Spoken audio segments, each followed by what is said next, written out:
la democracia como la hemos practicado hasta ahora nos ha quedado a deber mucho. Corrupción, endiosamiento de algunas figuras, fanatismo, irracionalidad. Hay sitios del territorio colombiano donde el Estado colombiano no ejerce la soberanía. Allí las órdenes las dan los grupos terroristas. ¿Cuál es la diferencia en América Latina entre el socialismo democrático y el socialismo cubano? Puede ser que el socialismo democrático pues llegan por la vía electoral, pero terminan en lo mismo. Terminan afectando el emprendimiento privado, la imaginación, el bienestar, las libertades. Tenemos muchísimos planes para el programa. Número uno, queremos llevarles todos los martes lo mejor de lo mejor, con entrevistas muy puntuales, profundas, van a ser más profundas que en las temporadas anteriores y con expertos del primer nivel. Pensaron que se iban a liberar de nosotros, pues no, aquí estamos de regreso con una cuarta temporada de Contracorriente y muy contentos por eso, pero queremos contarles un poco de qué se va a tratar todo este asunto y qué cambios habrá, así es que pues me permito haber invitado para que converse conmigo y con ustedes el día de hoy a Carlos Díaz Rosillo, el director del Adam Smith Center for Economic Freedom de la Florida International University, que nada más es productor de este programa, el centro, por supuesto. Así es que, pues digo, sin muchas más vueltas, querido Carlos, ¿cómo estás? ¿Qué novedades tendremos esta temporada? Bueno, muchísimas gracias, Gabriel. Es un placer estar de vuelta en Contracorriente. Tenemos muchísimos planes para el programa. Número uno, queremos llevarles todos los martes lo mejor de lo mejor.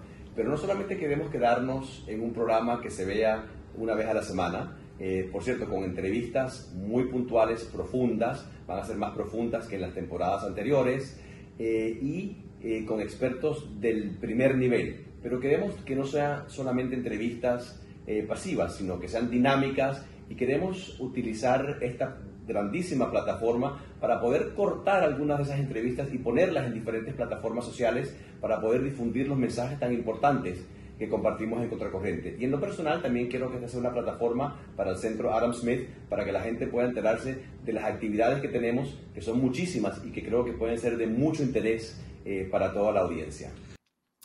Bueno, la gente que no te conoce, no sabe lo apretado de tu agenda, lo complicado de tu agenda, lo movido de tu agenda, pero no está de más que le cuentes un poco a la gente qué pasa con las actividades del Adam Smith Center, qué más hay para ver. Bueno, comienzo con alguno de esos eventos, porque en realidad hemos comenzado el nuevo semestre para el centro por todo lo alto. Comenzamos con una serie de eventos en la ciudad de Nueva York, paralelos a la reunión de las Naciones Unidas. Tuvimos 4 conversatorios y cenas, recepciones con 4 líderes de Latinoamérica, 4 presidentes, jefes de Estado en turno. Comenzamos con un conversatorio con el presidente Santiago Peña de la República del Paraguay y una cena en su honor. En ese evento pudo compartir su visión de país, todo lo mucho que quiere hacer para que el Paraguay pueda crecer como debe de crecer. Es un gran líder. Tuvimos también un conversatorio con el presidente de la República del Ecuador, en la cual contó algunos de los retos por qué pasa a ese país y qué va a hacer después de salir de la presidencia. También conversamos con el primer ministro de Belice, un país pequeño que usualmente no recibe mucha atención. Comentamos también con él sobre los retos de Belice y concluimos esa semana de actividades en Nueva York organizadas por el centro con una entrevista con el presidente de la República Dominicana, en la cual tuvimos un gran auditorio y una vez más comentó los retos y las oportunidades de invertir en la República Dominicana. Después de estos eventos que organizó el centro, participamos de un foro global muy importante, también en la ciudad de Nueva York, y nos vinimos a Buenos Aires, y en Buenos Aires participamos de un gran evento organizado por la Fundación Libertad y el Grupo Libertad y Democracia para hablar de los retos de la democracia en la América Latina. Es la segunda reunión de este grupo al año y pudimos participar en esta jornada. Así que hemos tenido una semana verdaderamente llena de eventos, primero en Nueva York con los presidentes o líderes de Paraguay, Ecuador, Belice y República Dominicana, y ahora en Buenos Aires con este evento tan importante de la democracia en la América Latina. Y llegamos a Miami y tuvimos una recepción en honor a los nuevos fellows, los nuevos líderes que van a estar en el centro con nosotros este semestre, y tuvimos un evento público en el cual los presentamos y hablamos de los retos también que enfrenta nuestra región y de qué van a estar dando clases estos 4 líderes, 2 expresidentes latinoamericanos, un canciller europeo y una ex embajadora americana. No menciono los nombres para que los busquen en nuestras plataformas y vean el evento, pero hemos comenzado por todo lo alto y creo que es una pequeña primicia de todas las actividades que vamos a planear, no solamente este semestre, sino en los próximos meses también, actividades que espero podamos compartir con todo el público de Contracorriente cada semana. Bueno, y por último, independientemente de que las puertas de este programa están siempre abiertas para ti, para que vengas todas las veces que quieras a contarnos de las actividades del centro, ¿cómo puede enterarse la gente de esas actividades, aunque no nos vea? Excelente pregunta, Gabriel. Mira, siempre los eventos los anunciamos en la página del centro, freedom.fiu.edu. Ahí están todos los eventos que hacemos, están anunciados. Y por supuesto, si se unen a nuestra lista de correo electrónico, los vamos a tener informados de cada uno de estos eventos. Son muchísimos y sé que va a ser de gran interés para todos aquellos que puedan ir en persona. La mayoría son en Miami, pero como acaban de escuchar, hemos tenido eventos en Nueva York y vamos a tener en otras ciudades también de la América Latina y de Europa, pero siempre por la página web, apuntándose a nuestra lista de distribución y, por supuesto, siempre en Contracorriente. Muchas gracias. Gracias, Carlos. Gracias por esta conversación. Nosotros continuamos con más Contracorriente. Nos vamos directito a la editorial.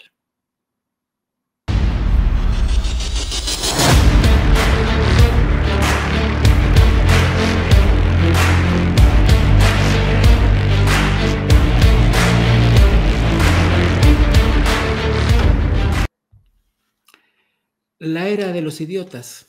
En estos tiempos polarizados, casi caricaturizados, de buenos muy buenos y malos muy malos, antes de que termine el año habrá elecciones generales en Ecuador y en Argentina. Primarias en Venezuela, y esperemos que no sean una nueva simulación, y un plebiscito constituyente en Chile. Y todo eso que ya es bastante, sin mencionar las definiciones de candidatos presidenciales en Estados Unidos, México, Uruguay y El Salvador. ¿Qué está en juego y qué vemos hoy? Incertidumbre económica, problemas con la seguridad, definiciones de las instituciones, los sistemas de salud, de educación y de jubilaciones más menguados que nunca. ¿De qué país hablo? Bueno, pues casi de cualquiera de los que nombré antes, porque la democracia, como la hemos practicado hasta ahora, nos ha quedado a deber mucho. Corrupción, endiosamiento de algunas figuras, fanatismo, irracionalidad. La culpa es nuestra porque hemos creído discursos fáciles que nos prometían un bienestar que no se consigue de ninguna otra forma más que con rigor, austeridad financiera y no regalando dinero público en planes sociales y un compromiso a largo plazo. Pero los votantes no queremos eso. Nos encanta que nos prometan el paraíso a partir de mañana. Si no te sientes atrapado, es que no has prestado suficiente atención a tu entorno. ¿Será Javier Milei una especie de salvador que rescate a Argentina de la cíclica y prolongada debacle económica? ¿O se trata nada más de un invento de la televisión que ante el poder real se convertirá en un desquiciado, un loco? ¿Es la única opción que tiene Argentina? Estados Unidos, la democracia más antigua de América, ¿volverá a inclinar su balanza hacia los republicanos en su vaivén cíclico? En México, donde la suerte parece echada, ¿habrán tenido suficiente con López Obrador o se encaminarán a la continuidad de ese modelo que muchos definen como populista? ¿Continuará siendo Uruguay una perla de América del Sur?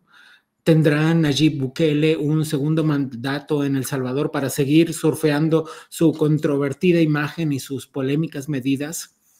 Mientras sectores menores de los distintos países se enfrascan en discusiones políticas, la verdad es que la mayoría de la población prefiere no involucrarse porque está harta, porque está desilusionada y cuando pueden incluso ni siquiera votan. Los griegos utilizaban la palabra idiota para referirse a aquellos que no se interesaban por los asuntos de la sociedad, sus problemas, sus discusiones colectivas. ¿Y tú? ¿Te informas o solo aplaudes a los candidatos que te caen bien y los defiendes sin demasiada oposición a su discurso? En definitiva, la pregunta es, ¿eres un ciudadano consciente y responsable de su futuro o, o eres un idiota?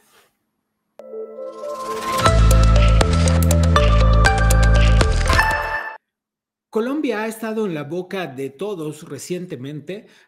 Primero que nada, porque es un país que siempre ha dado mucho de qué hablar en Latinoamérica, pero además ha cambiado su dirección política con un presidente de izquierda, Gustavo Petro.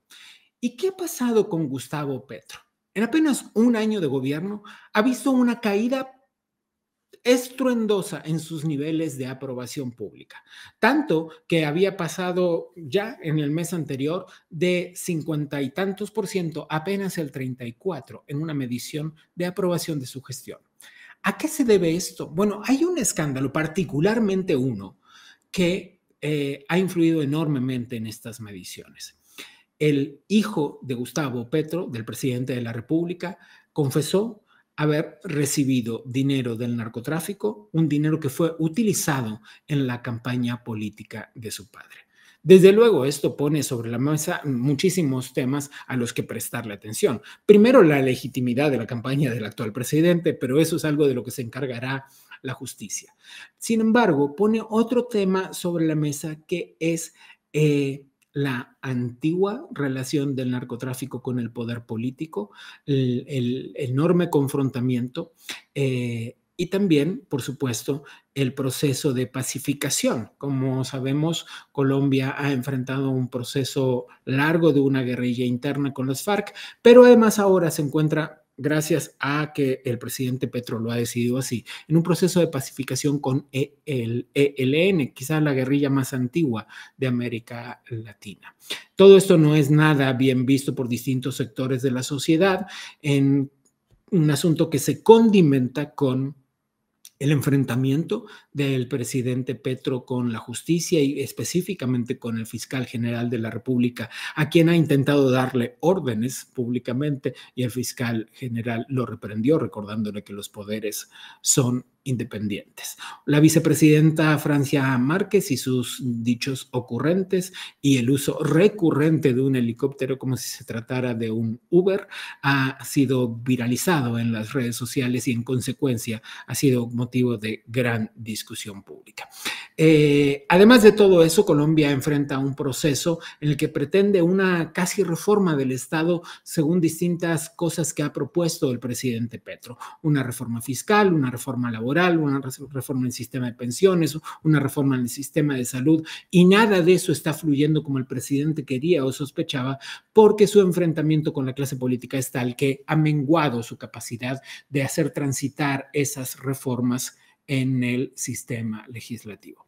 Para hablar de todo esto y de mucho más, está con nosotros una voz autorizada, alguien que tiene que conocer claramente qué está pasando en Colombia, conocer desde las entrañas tanto a la sociedad como al poder.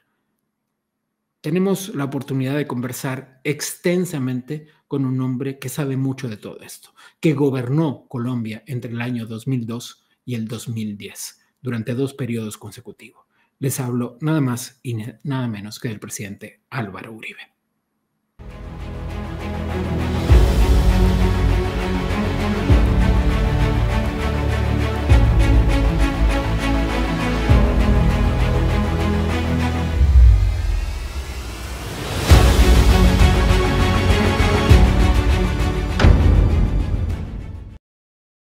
Presidente Álvaro Uribe, como siempre, le agradezco mucho la conversación. ¿Cómo está usted?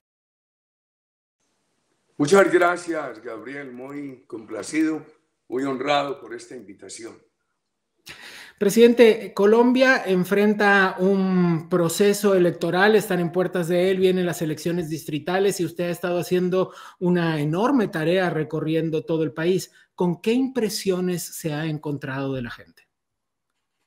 Yo veo el país muy angustiado. Por un que siguen apoyando al gobierno, muchas dudas. Por otro lado, una oposición que se expresa, por otro lado, mucha ciudadanía con incertidumbre. El presidente Petro no encontró la seguridad en buen estado, pero la inseguridad ha venido creciendo, el narcotráfico ha venido creciendo y hay muchas señales de deterioro en la economía. En el ejercicio nuestro, particularmente en el mío, pues hago una oposición en buen lenguaje, con mucho respeto al presidente, a los ministros, pero con toda franqueza en los argumentos a ese tema de la violencia propuestas por el gobierno, a ese tema del narcoterrorismo, a inmenso tamaño burocrático que va teniendo el Estado colombiano y que empezaron a crecerlo nuevamente desde 2010 con la elección de Juan Manuel Santos. Es correcto. Ha puesto usted sobre la mesa un tema clave que además ha revolucionado la manera en la que se percibía el gobierno de Gustavo Petro, dado que él comenzó con un grado de aprobación interesante, como todo presidente que llega al poder, y apenas un año después, y dadas las confesiones de su hijo, quien se encuentra preso en un proceso judicial importantísimo en el que reconoció haber recibido dinero del narcotráfico que fue a parar a la campaña de su padre. Eso hizo que su porcentaje de aprobación decreciera enormemente hasta poco más del 30%. Y sobre todo ha puesto sobre la mesa el tema que usted acaba de mencionar, el narcotráfico inmiscuido en el poder gubernamental. Sobre el tema del hijo, son que dejarlos a la justicia. No he querido entrar en los temas de familia, ni en los temas privados, ni en los temas personales, y no lo haré, porque la agenda nacional tiene unos temas muy, muy delicados, como es ese tema del crecimiento de la violencia, que no empezó con el presidente Petro, pero se está expandiendo. Lo mismo de la acción del narcotráfico, que empezó esa recuperación con el gobierno Santos. El gobierno de nuestro presidente Duque desaceleró el crecimiento, pero siguió creciendo, y ahora hay un crecimiento muy preocupante, y lo más preocupante es que las políticas del presidente Petro, muchos, como en mi caso, nos crea mucho escepticismo de que ese tema va a seguir creciendo, y ese tema ya va produciendo unos daños ambientales muy grandes y va produciendo republiquetas. Hay sitios del territorio colombiano donde el Estado colombiano no ejerce la soberanía. Allí las órdenes las dan los grupos terroristas. Eso es muy fuerte porque habla de un debilitamiento institucional que tiene larga data, como usted dice, pero esta aceleración, ¿a qué responde? Primero, el país había bajado a 48.000 hectáreas de droga al principio del gobierno de Santos, cuando siguió nuestras políticas con las cuales él se hizo elegir.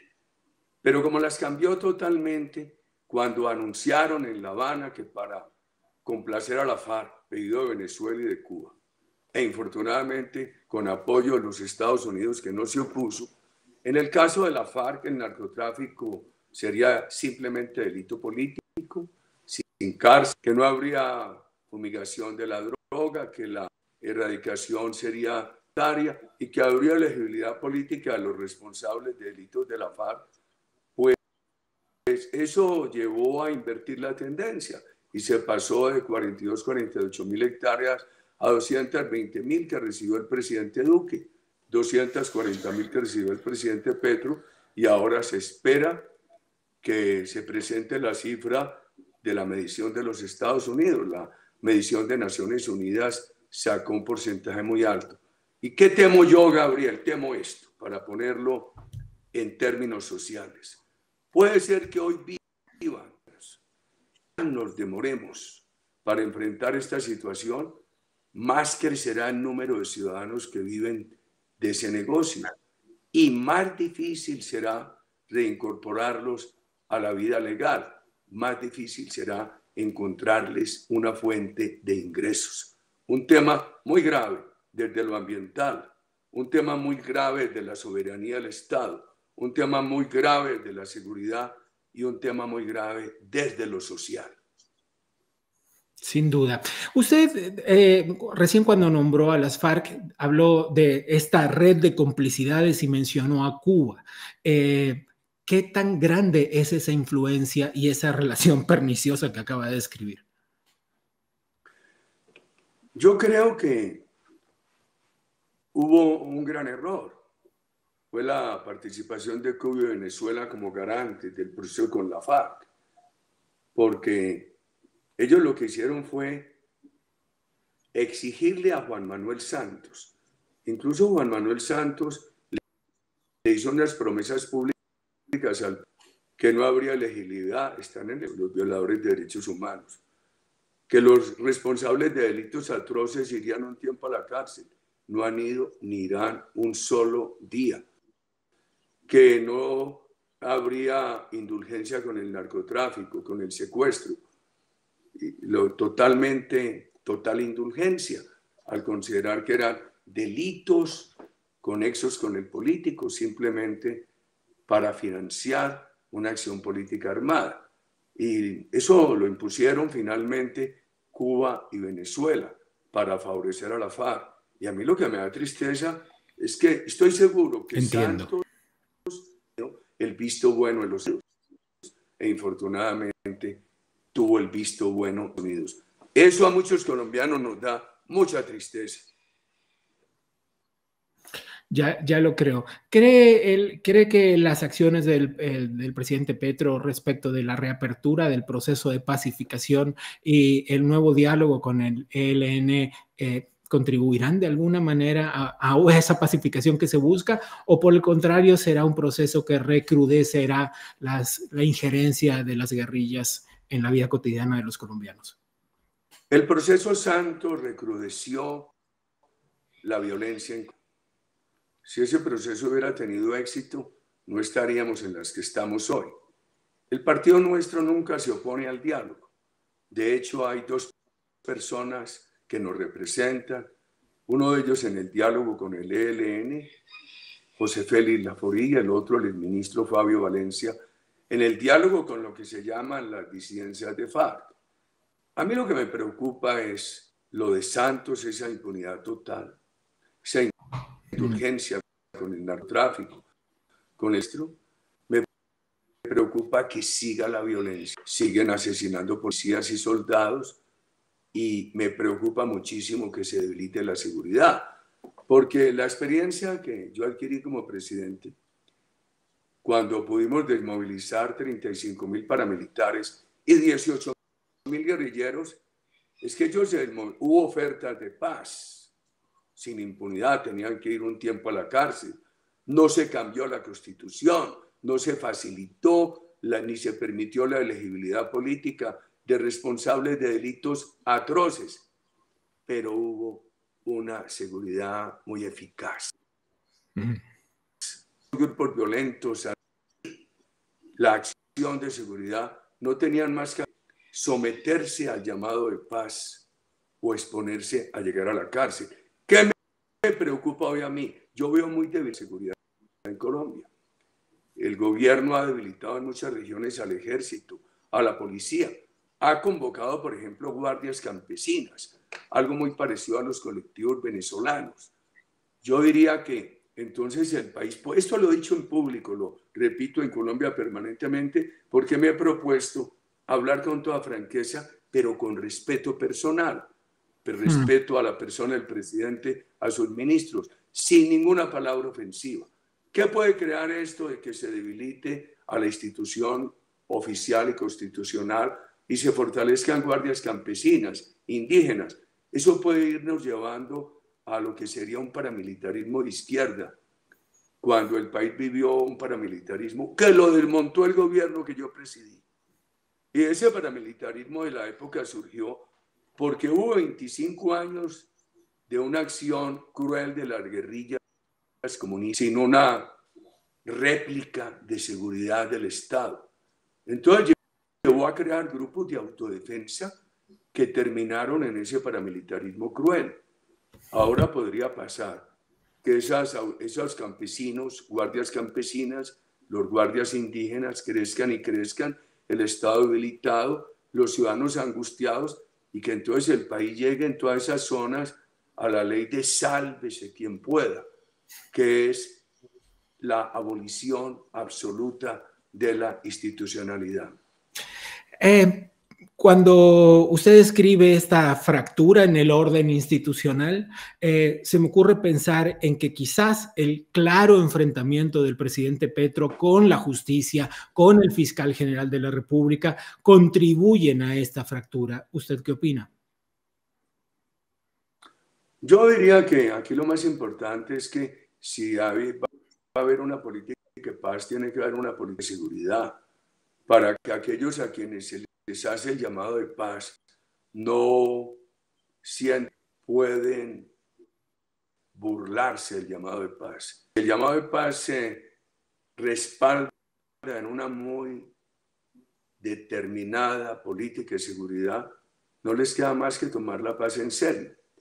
Pero a eso se le suman problemas muy graves, Gabriel: el aumento de impuestos, la expansión burocrática del Estado. Yo le tengo mucho miedo al caso argentino, las propuestas de reforma laboral, reforma a la salud, reforma de pensiones, un camino que puede perder la autosuficiencia en materia de hidrocarburos, un camino equivocado, porque aquí se puede dar eficazmente hacia las energías renovables, pero sin perder la autosuficiencia en gas y petróleo, y hoy se corre el riesgo de que se pierda.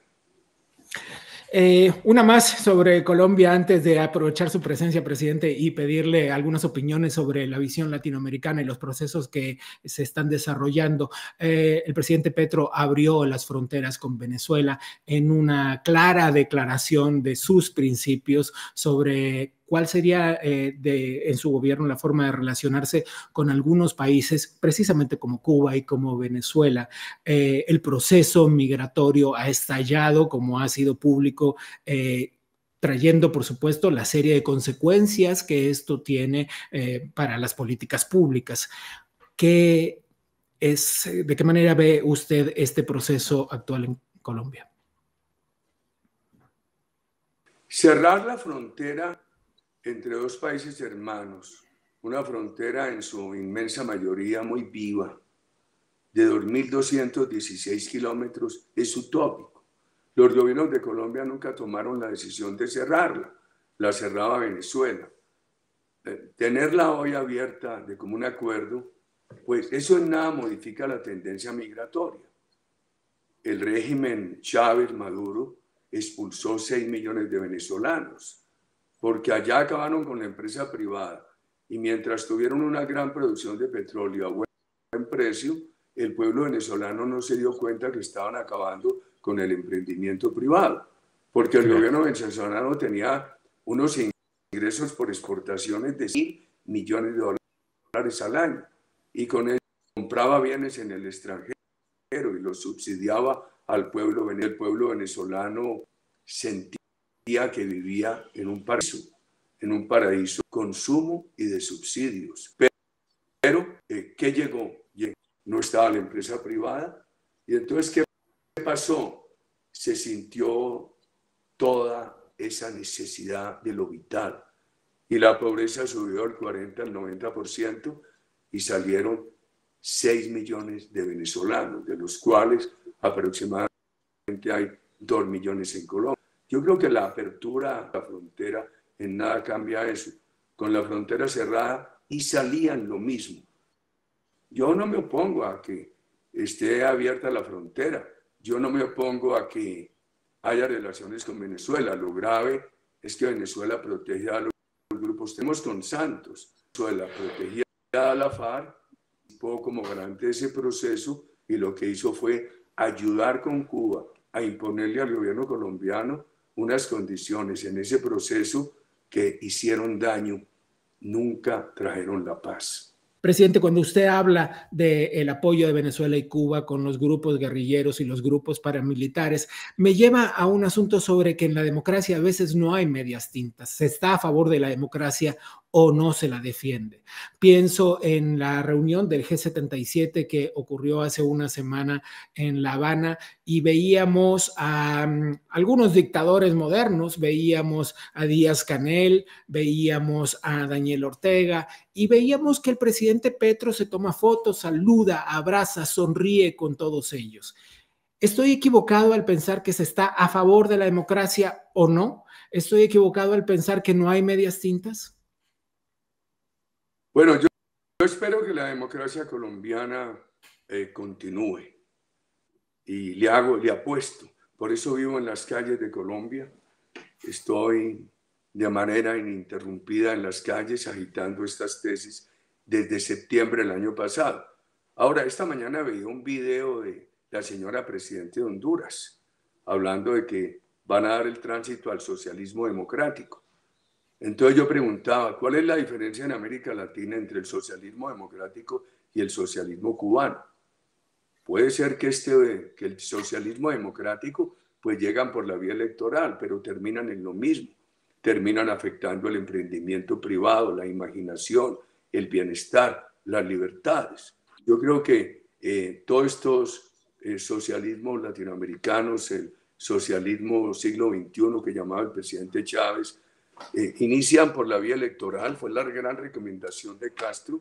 Él se los decía, pero les decía, una vez estén en el poder, hagan elecciones cuando las puedan. Consejo de Castro, y eso lo ha aplicado rigurosamente Maduro, lo aplica rigurosamente Ortega, y vienen acabando con la empresa privada. Entonces van acabando con el bienestar y no hay manera de buscar alternativas. Por ejemplo, el caso de Ortega es un caso bien importante de analizar, porque allá los empresarios se han sentido cómodos, han logrado ganar dinero, pero mire lo que pasó en las últimas elecciones. Los líderes de las asociaciones empresariales fueron llevados a la cárcel, los candidatos presidenciales que le competían a Ortega también. Es muy grave. Entonces, ¿hasta cuándo habrá empresa privada en esa situación?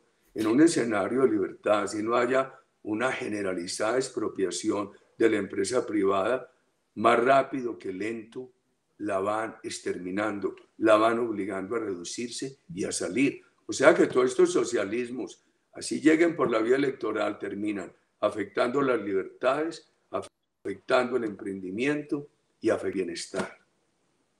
Y además pienso, presidente, con 7 precandidatos a la presidencia opositores al régimen de Ortega presos, con 90 y tantos opositores expatriados, les quitaron la nacionalidad y les quitaron sus propiedades. Es decir, la expropiación, aunque habrá quien quiera defender eso y decir que se trata de casos aislados, está en marcha en Nicaragua. Qué grave, ¿no? Por supuesto, y no hay seguridad, porque quien que tenga una empresa en Nicaragua puede estar seguro. Estos socialismos, cuando no expropian, crean una desconfianza tremenda, una inseguridad o jurídica o política. Por ejemplo, yo recuerdo me tocó hacer del gobierno Correa en Ecuador. El Ecuador aparecía como un país muy amigable en materia de impuestos.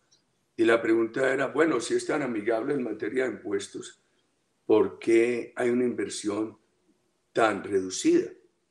Una de las respuestas que encontramos fue por temor de los inversionistas al discurso de Ortega, que es lo que yo llamaría la inseguridad política. Claro. La inseguridad puede tener una manifestación física, secuestro, violencia, una manifestación jurídica, expropiación, intervención, o una manifestación simplemente el de amenaza a la empresa privada. Sin duda. Presidente, aprovecho su voz para pedirle algunas impresiones sobre los procesos electorales que están en puerta en Latinoamérica. A mediados de octubre, el 15 de octubre, habrá segunda vuelta electoral en Ecuador. ¿Cuál es su augurio? Pues difícil, porque hace unos años se eligió con mucho entusiasmo al presidente Lasso. Vea estas dificultades de Ecuador, ha avanzado mucho allá. Cobró la vida al candidato Villavicencio. Hay un problema de narcoterrorismo creciente, muy grave, pues hay una candidatura que ha generado mucho entusiasmo, que es la del joven Noboa. Por supuesto, hace pocos días ocurrió una cosa bien paradójica, porque me dijeron que todos estos gobiernos socialistas están apoyando a la candidata del presidente Correa, que por qué no acudían los expresidentes del otro lado a apoyar a la candidata, al candidato Noboa. Yo dije, hombre, no lo hagan, que le hacen un daño, porque estos gobiernos también son muy amables de lo que vive América Latina, no anticiparon lo que podía ser. Yo soy un inconforme, Gabriel, frente a esta izquierda y frente a los gobiernos que la hicieron posible. 22 de octubre, elecciones en Argentina, y por primera vez en muchos años hay un escenario algo inusual. Parece el peronismo estar perdiendo su supremacía política. Todo indica que será una elección de tercios entre el candidato oficialista Massa, Patricia Bullrich por un lado y Javier Milei por el otro, una especie de unicornio entre los candidatos de Argentina y definitivamente un fenómeno regional. Estamos hablando de Milei. Quiero escuchar su opinión. Sé que los conoce, sé que ha tenido oportunidad de conversar con ellos y desde luego me interesa saber cuál es su impresión. Bueno, tengo que hablar con mucho respeto, no quiero intervenir frente a los candidatos, pero uno se pregunta, un país tan rico como Argentina, mi generación nació Argentina, la segunda o tercera economía del mundo. No puede ser que tenga ese nivel de pobreza. Uno le pregunta a los empresarios argentinos por qué llevan tantos años sin crear empleo formal. Dicen porque las leyes no dejan. Yo aquí en Colombia he dicho, están creando una reforma laboral igualita a la argentina, a la venezolana. Van a destruir la pequeña empresa y nadie les va a volver a crear empleo. Trasladan a los empresarios y a los trabajadores a los juzgados laborales. Se pierde la posibilidad de un entendimiento fraterno. Nosotros tenemos una alternativa laborales en Colombia. Le decimos no a la reforma Petro, que es al estilo argentino y venezolano. Hemos dicho, si en un sector de la economía hay un crecimiento del 4% más, que se pague una prima adicional a los trabajadores para poner a los empresarios y a los trabajadores a crear confianza, fraternidad, a remar en la misma dirección. Eso sería una especie de participación de los trabajadores y en utilidades. Nosotros no queremos ser el partido del viejo orden, nos mantenemos siempre proponiendo un ajuste el otro, pero uno se hace esa pregunta, país tan importante, ¿por qué no se volvió a crear empleo formal? País tan rico, tan bello, Argentina es un paraíso, ¿por qué hay ese nivel tan alto de pobreza? Y yo creo que en América Latina, el tamaño de los estados burocráticos hace mucho daño. En Colombia estamos creciendo peligrosamente hacia un estado democrático enorme, destructor, donde el bienestar es para los funcionarios del Estado y para los políticos. Eso hace mucho daño. A mí siempre me preocupa que una inflación del 124%, que es pobreza, y el Estado argentino tenga que emitir entre 18 y 21 millones al mes y que los primeros sean 3 millones de empleados públicos. Yo creo que el dilema hoy no es entre el Estado neoliberal pequeño y el Estado socialista grandísimo. El dilema es hoy entre el Estado socialista burocrático gigante y un Estado reducido eficiente que cree confianza e inversión privada, que dé oportunidades y que construya bienestar. Ese Estado gigante, burocrático, socialista, niega el bienestar, estimado Gabriel.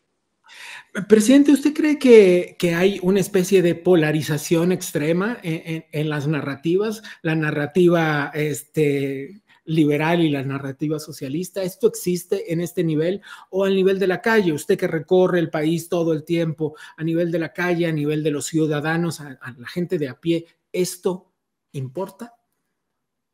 En la ciudadanía de a pie, la polarización extrema no existe. Se pueden encontrar caminos y uno los discute con los ciudadanos y la discusión es muy razonable.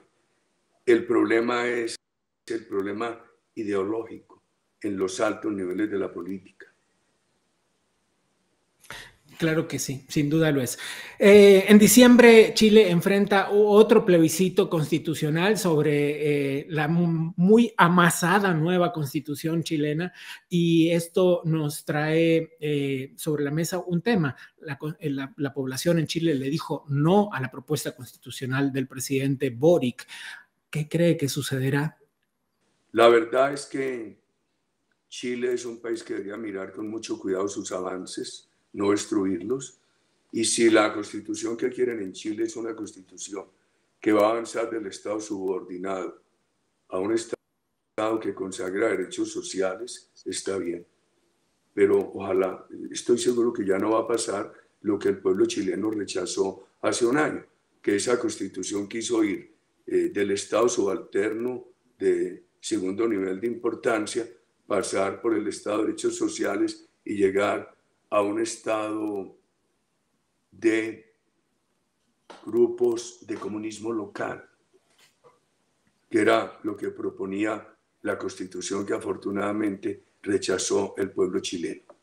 Era una especie de revolución molecular, donde en cada región irían a gobernar unas moléculas de odio de clases, a destruir totalmente el Estado y la democracia de Chile.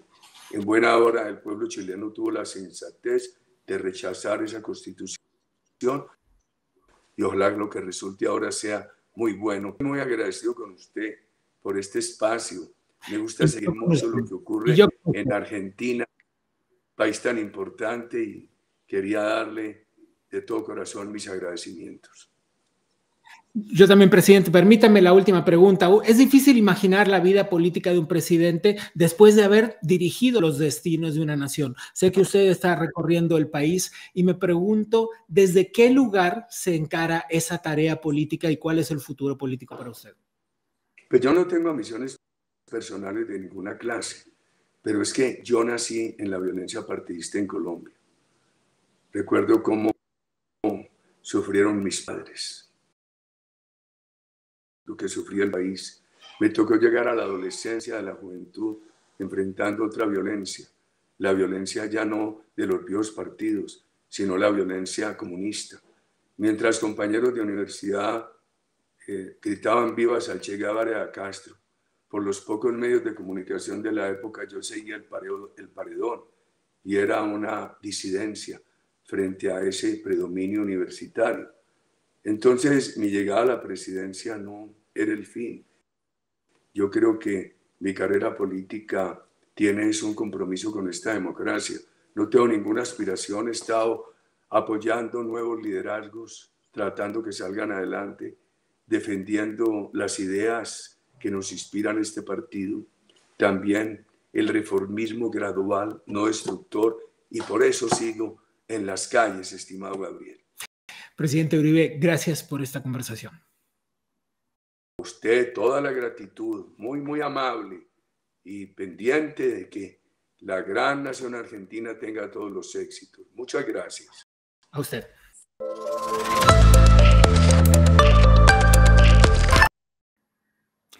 ¿Cuántas cosas a las que prestarle atención? ¿Con cuántas cosas debemos quedarnos de esta conversación con el presidente Álvaro Uribe? Pero sobre todo, y es algo que me llama mucho la atención, respecto de la actitud del presidente Uribe, con el respeto con el que habla de los procesos electorales que se llevarán a cabo en los distintos países, esta no injerencia, en otros programas hablaremos de esto, esta no injerencia en los asuntos políticos de otros países, algo que deberían aprender muchos, por ejemplo, el presidente López Obrador, y dejar de inmiscuirse en los asuntos de la política interna del Perú. Él dice que no se inmiscuye en los asuntos de la política interna de otros países porque no quiere que se inmiscuyan en los de México, y sin embargo sí lo hace. La semana que viene intentaremos mostrarles unos videos que seguramente les interesarán ver al respecto. Pero bueno, como les decía, muchas cosas a las que prestarle atención de la entrevista con el presidente Álvaro Uribe, muchas definiciones y sobre todo aprender, tratar de aprender. No es fácil en los zapatos ajenos, pero este complejo proceso por el que atraviesa Colombia es un proceso que se replica en otros países de Latinoamérica. Prestémosle atención. Vamos ahora a echar un vistazo a qué está pasando alrededor del mundo. Esto es el radar contracorriente.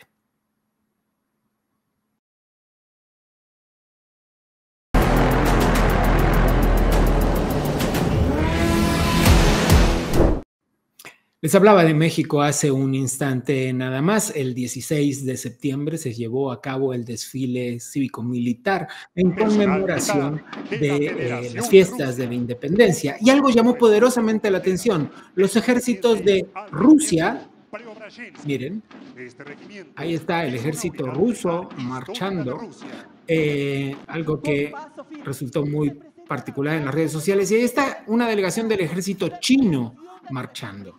El presidente luego en su conferencia mañanera dijo que se invitaron a todas las delegaciones que quisieran participar, finalmente 19 participaron, pero claro está, ¿por qué ha llamado esto tan poderosamente la atención? Bueno, por la cercanía ideológica del gobierno del presidente López Obrador con las izquierdas del mundo y con los gobiernos autocráticos del mundo, tanto como lo ha demostrado y lo hemos mostrado muchas veces la cercanía con Cuba, con Venezuela, la no condena hacia el régimen de Nicaragua, aunque sí la recepción de refugiados. En fin, todo esto ha sido motivo de mucho limón y mucha sal en las redes sociales y el presidente una vez más desde su conferencia mañanera salió a dar explicaciones. Solo una nota de color que no solo es color. Más radar contracorriente.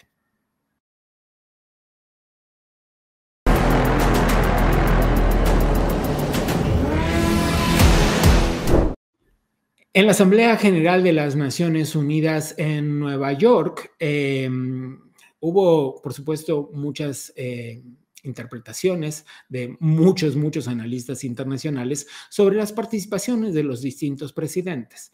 Claro que algunas fueron más afortunadas que otras. Claro que algunos recibieron más atención que otros.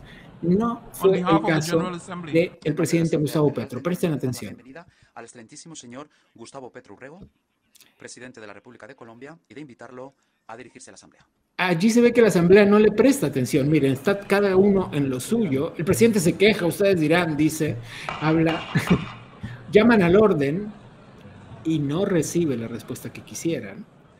Sigue el presidente esperando que le presten atención para hablar y no lo consigue. Está claramente disgustado con la situación, claramente disgustado. Vuelven a llamar al orden con el martillito, que todos conocemos. Sonríe incómodo el presidente Petro. Bien, todo esto también fue ampliamente difundido en las redes sociales. Hablábamos desde el comienzo del programa del particular momento en el que se encuentra el presidente Gustavo Petro, de las confrontaciones que está generando en algunos casos y enfrentando en otro. Y quizás precisamente esto, es una forma de ver cuál es el peso de su presidencia a nivel global. Cuando por fin logró hablar, el presidente Petro hizo especial hincapié en los asuntos relacionados al calentamiento global. Tenemos más radar contracorriente.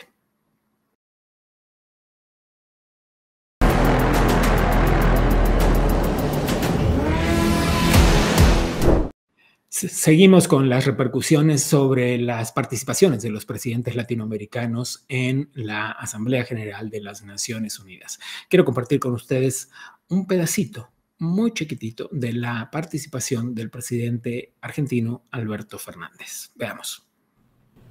La Argentina se opone firmemente, señor presidente, a la utilización de medidas unilaterales de coerción y a la adopción de prácticas comerciales discriminatorias. Mira. La perpetuación del bloqueo contra Cuba es inadmisible. Cuba no está bloqueada, se lo tenemos que explicar, ahora se lo explicaremos una vez más. La Asamblea General reclama por una abrumadora mayoría la necesidad de poner fin a dicho bloqueo. No es un bloqueo, es un embargo Asimismo, económico. solicitamos una vez más la exclusión de Cuba de la lista de países que supuestamente patrocinan al terrorismo internacional. Supuestamente, ¿por qué Del mismo será? modo, deben cesar de inmediato las sanciones impuestas por los Estados Unidos a Venezuela. Su prolongación en el tiempo... A Venezuela solo embargaron lastimó las cuentas condiciones porque de están vida relacionadas al crimen para sus organizado. habitantes, para los venezolanos. Y condujo al exilio a millones de ellos No. que emigraron de su patria. Lo que condujo al exilio fue el buscando régimen una vida venezolano. mejor. A ver, parece que hay que explicarle unas cuantas cosas y me voy a detener un segundo en esto porque creo que es importante que les prestemos atención y que tengamos un poco de peso sobre cómo se afrontan los discursos de las personas. Porque este señor, el presidente argentino, o está desinformado o deliberadamente utiliza ese discurso haciendo de cuenta que las cosas no son como son. Un par de cosas para aclarar el asunto. Primero y antes que nada, igual que su referencia, sobre el bloqueo de Cuba. No se trata de un bloqueo, se trata de un embargo comercial originado después de la expropiación que la dictadura cubana hizo sobre bienes de ciudadanos y empresas norteamericanas.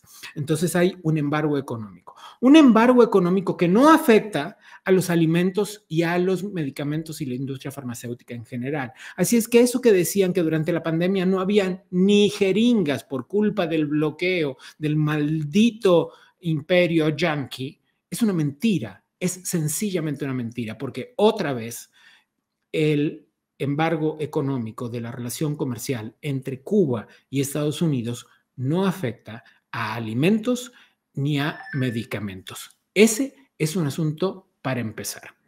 El otro asunto para empezar es que, en efecto, Estados Unidos tiene una relación comercial con Cuba. Es, por ejemplo, el mayor proveedor de pollos. Asunto 1, aclarado. Asunto 2, sobre el supuesto bloqueo. Para que quede muy claro también.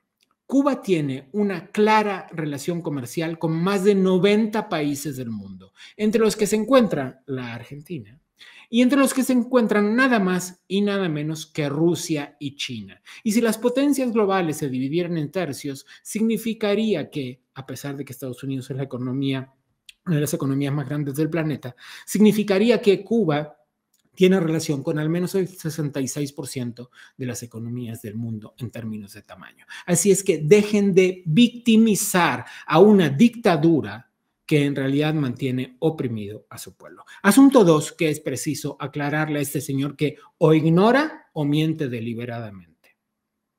No hay sanciones sobre el pueblo venezolano. Hay sanciones comerciales sobre el régimen dictatorial autocrático de Venezuela. Y la razón por la que sí existen embargos sobre numerosas cuentas bancarias es porque son cuentas bancarias relacionadas al lavado del dinero y al crimen organizado.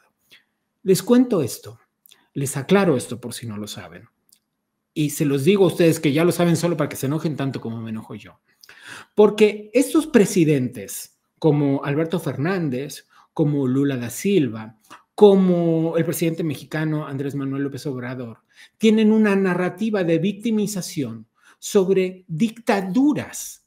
O sea, dejen de decir pobrecitos los cubanos a los que tienen encerrados en una isla, cuando en realidad, pobrecitos los cubanos, porque desde hace más de 63 años son víctimas de un régimen, de un único partido, donde no hay elecciones directas, donde no se puede votar en ningún otro partido porque no existe en la isla otro partido que no sea el Partido Comunista.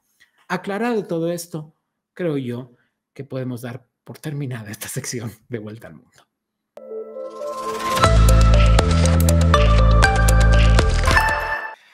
Bien, con el fragor de la lucha y el comienzo de este programa, pues no les dije unas cuantas cosas que tengo que decirles. La primera cosa es que estoy muy agradecido con ustedes de que nos acompañen en esta cuarta temporada de Contracorriente, un programa que comenzamos con mucho esfuerzo y hoy miramos un poco para atrás y agradecemos que ustedes estén ahí, agradecemos a todas las personas que nos acompañan, agradecemos a todo el equipo que forma parte de este programa y agradecemos sobre todas las cosas y de manera muy importante a la Fundación Liberty Plus y al Adam Smith Center for Economic Freedom de la Florida International University, porque sin ellos esto no sería posible.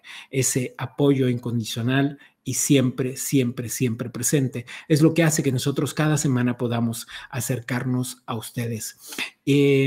Como siempre les doy las gracias, pero antes los invito a que se suscriban a nuestro canal de YouTube. Salimos por varias plataformas y en distintos canales. Ahí están. Ustedes los pueden ver en pantalla en este momento. Ahí también están nuestras redes sociales donde podrán ver recortes en Instagram, en Facebook, en TikTok, en el antiguo Twitter que ahora se llama X. Soy Gabriel Bauduco y como cada semana les agradezco una vez más y les digo que nos encontramos la próxima.